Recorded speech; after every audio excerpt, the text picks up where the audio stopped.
This presentation is on Rockefeller, the robber baron. Rockefeller was born in upstate New York in 1839, and he was a son of a traveling salesman. Earlier in life, he earned money by raising turkeys, selling candy, and doing jobs for his neighbors. Started out as a bookkeeper in Cleveland, he decided to control refineries so that he could control the entire industry. He joined the oil industry in 1863 and founded Standard Oil Trust in 1870. Robber baron. He was a merchant but decided to invest in the new oil industry. Standard Oil Trust was his company that he founded, and in it he borrowed money to buy out his partners and to take control of all the refineries. He colluded with railroads to eliminate the competition, and by doing so he would be able to control 90% of the entire nation's oil refineries by 1881.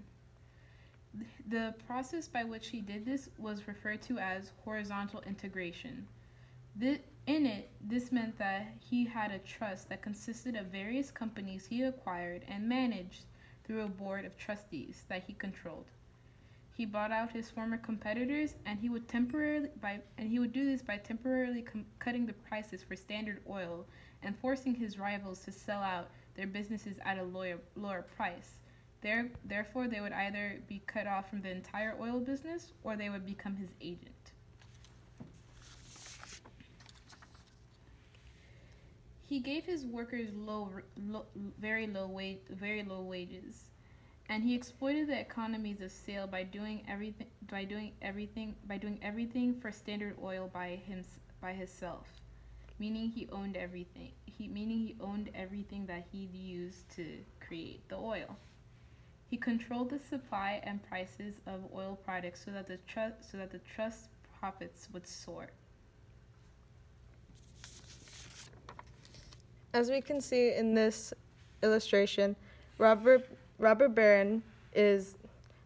is seen as a robber baron, as he has the White House, essentially the government, in the palm of his hand, while the U.S. Capitol and the Treasury Department is seen in the back as oil refineries, and while also the entire United States is covered in oil because of his efforts as a robber baron. As a businessman, Rockefeller envisioned an America with very few large corporations dominating production. He wanted to have no competition, and he also praised efficiency. He also applied the latest technologies and efficient practices, but he sold off the byproducts of making kerosene from crude oil to many places, essentially meaning that it produced no waste.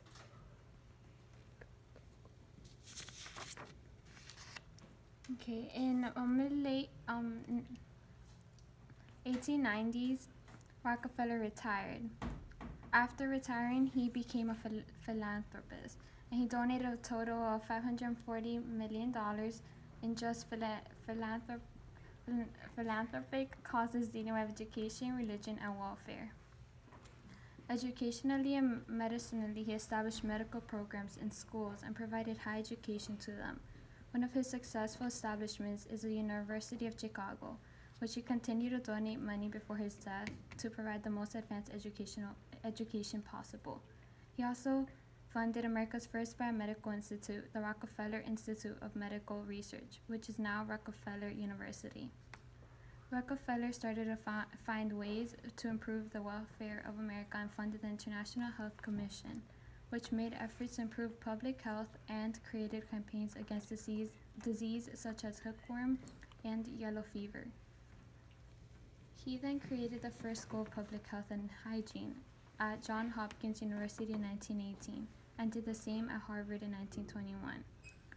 Rockefeller, too, assisted China by creating the China Medical Board, which emerged modern practice of medicine to China. Besides medicine, he cared about education solitarily. He created the General Education Board in 1902, which addresses various educational problems to improve for Americans. This established hundreds of public schools in the South and promoted institutions of higher education like the University of Chicago.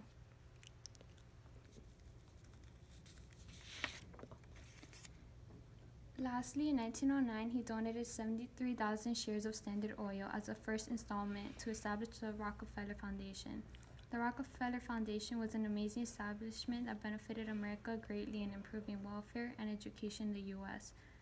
It funded research that led to the yellow fever vaccine. It also created the Montreal Neurological Institute and it created a new building that hosts 5 million books at Oxford's Bodleian Library. The foundation is also a pioneer funder of the Green Revolution. This revolution increased agricultural production worldwide, which so many billions of lives were saved from starvation. After a little while after this, the Standard Oil got completely disbanded by 1911. Rockefeller, born in poverty and worked his way up to become a business person, he founded the Standard Oil Trust in 1870, and he improved education and welfare. He also established the Rockefeller Foundation. So overall, even though he was a robber baron during his lifetime, he also helped out many people later on in the community by having education and all of that. So is he really considered a robber baron or a captain of industry?